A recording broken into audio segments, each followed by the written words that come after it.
So we have seen that, or we kind of learned that the electrostatic force depends on the medium. And to indicate that things are in different mediums and all of that, we make use of Coulomb's constant. We make Coulomb's constant change as per the medium, because in the formula F is equal to a constant times of Q1, Q2 by R square. This are intrinsic property. Actually, this too is intrinsic property, and this is a physical distance. The same set of things in different medium, the force is different. So what can I do? How can I tell that the force is different, and how can I handle it mathematically? With the help of this constant. This is medium dependent. That's what we just saw, medium dependent. Right?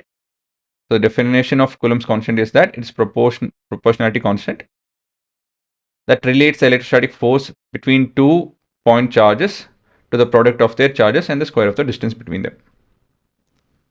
Okay. Now, as per your concept, we need to know the SI unit of that constant. So F is equal to 1 by 4 pi epsilon naught. This is what your K value, or the constant value, when written in the raw form, it is so. And this is your vacuum dependent. This is going to tell that this is vacuum. Okay, yes. Times of Q1, Q2 by R square. Anyways, we want expression for this, SI unit for this. To do so, we'll transpose all of this.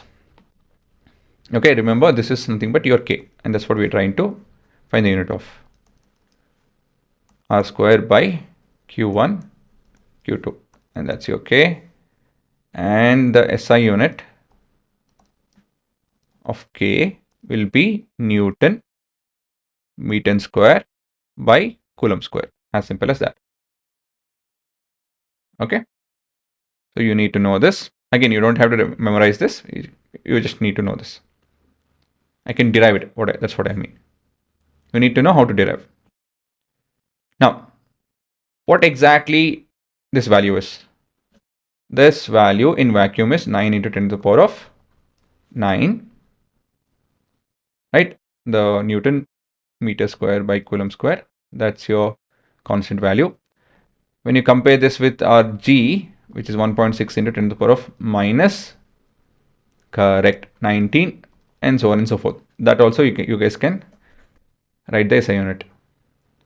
So you can see there's a huge difference. And that's why things are not the same when it comes to electrostatic force and gravitational force with regarding to the amount of force. So we know that it's vacuum dependent, medium dependent, electrostatic force.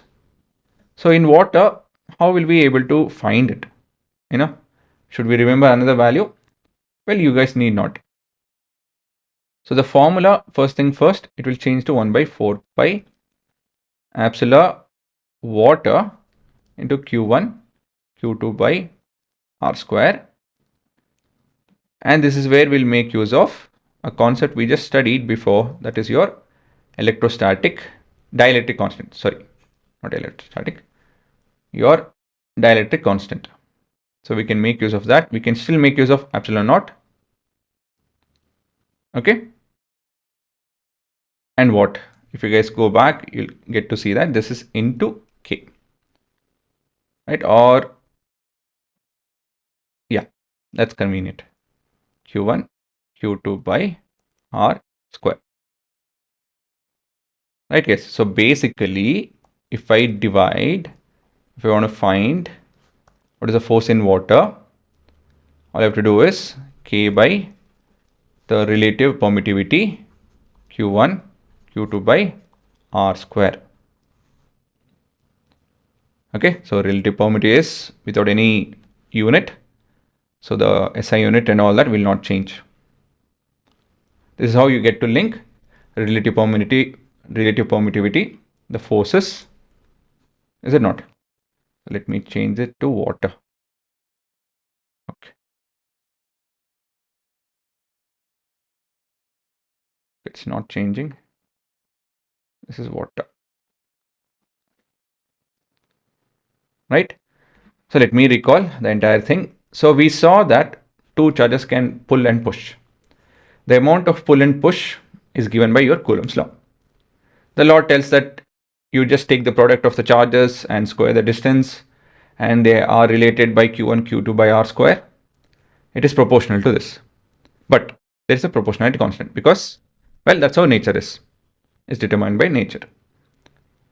Now, that constant is nothing but your Coulomb's constant, and it's given by 1 by 4 pi epsilon naught, where epsilon naught is your permittivity. In this case, permittivity of double T, I think, of free space. How permissible the free space is for the electrical forces to pull and push each other. Right, and the SI unit is something that you guys have to derive. This can be a 1 marker. And this value is pretty huge. 9 × 10 to the power of 9 Newton meter square by Coulomb square, compared to gravity, which is 1.6 × 10 to the power of minus 19. That's plus 9 and this is minus 19. So once we know how things are acting in free space, all we have to do is we just have to divide vacuum. If you know how things are in vacuum, if I want to find how these two charges will push and pull each other, given that they are kept at the same distance, all I have to do is I just have to divide with a constant, and that is your relative permittivity or dielectric constant. That's how everything is related. Okay, after this we will be doing numericals to concrete the idea and all of this, but I hope you guys understood. Again, if anything is wrong over here, please understand everything, because after this we're going to apply it a lot of times, and this should be very natural to you guys. The constant, how medium varies the forces, this has to be very normal to you guys, because the next set of things we're going to learn how to apply this. We'll be applying it and we'll be discussing dielectric constant and how different mediums and so on and so forth. So be very familiar with this.